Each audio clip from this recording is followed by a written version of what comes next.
Kita berbicara setiap hari, sejak bangun tidur hingga kembali memejamkan mata. Kita mengucapkan kata untuk meminta, untuk menjelaskan, untuk membela diri, bahkan untuk menyembunyikan perasaan. Tapi, pernahkah kita berhenti sebentar dan bertanya, dari mana sebenarnya kata-kata itu datang? Kata diam, kata jalan, kata rasa, apakah ia hanya bunyi yang datang kebetulan disepakati, atau ia menyimpan cerita yang jauh lebih panjang dari hidup kita sendiri? Namun, kata tidak pernah benar-benar tetap. Ia berubah seiring manusia berubah. Cara hidup berganti, lingkungan berganti, cara berpikir berganti. Maka, bunyi kata bisa disederhanakan, maknanya bisa bergeser. Kata yang dulu bermakna luas bisa menyempit. Kata yang dulu maknanya netral bisa menjadi emosional. Perubahan ini bukan kesalahan. Ia adalah tanda bahwa bahasa hidup. Bahasa yang tidak berubah adalah bahasa yang mati. Manusia selalu berpindah karena cuaca, karena makanan, karena perdagangan, dan karena konflik. Dan setiap perpindahan membawa bahasa. Saat dua kelompok bertemu, kata-kata saling bersentuhan.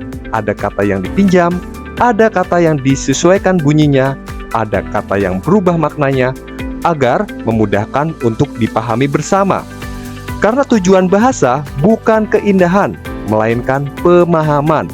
Itulah sebabnya, jika kita menelusuri kata-kata di dunia, sering kita temukan kemiripan yang tidak disengaja, namun masuk akal. Ada satu cara untuk memahami perjalanan kata ini, bukan dengan menghafal istilah, bukan dengan teori rumit, tapi dengan menelusuri asal-usulnya. Kita bertanya, bagaimana kata ini dulu diucapkan? Apa makna awalnya? Mengapa hari ini artinya bisa berbeda? Menelusuri asal kata bukan tentang menjadi lebih pintar, tetapi tentang menjadi lebih sadar saat berbicara. Karena ketika kita tahu dari mana sebuah kata berasal, kita lebih berhati-hati saat menggunakannya. Bahasa Indonesia tidak tumbuh di ruang kosong.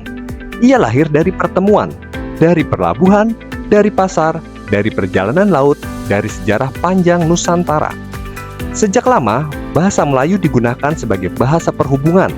Ia dipakai karena sederhana, lentur, dan mudah dipahami. Karena itulah, bahasa ini terbuka. Ia menerima pengaruh tanpa kehilangan dirinya. Setiap kata Indonesia menyimpan jejak masa lalu, bukan sebagai beban, tetapi sebagai kekayaan. Mungkin kita bertanya, untuk apa semua ini?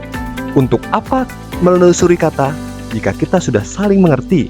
Jawabannya sederhana, karena kata membentuk cara berpikir, dan cara berpikir membentuk sikap. Kata yang kita pilih menentukan bagaimana kita memandang dunia, dan bagaimana dunia memandang kita. Dengan memahami asal kata, kita belajar berbicara dengan lebih tenang, lebih sadar, dan lebih bertanggung jawab. Di channel ini, kita tidak akan tergesa. Kita akan berjalan pelan, menelusuri satu kata, satu cerita, satu makna.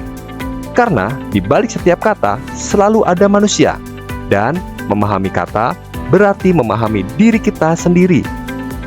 Jika kamu ingin ikut perjalanan ini, silahkan bergabung bersama Langkah Kata. Kita mulai dari yang dekat dan melangkah perlahan.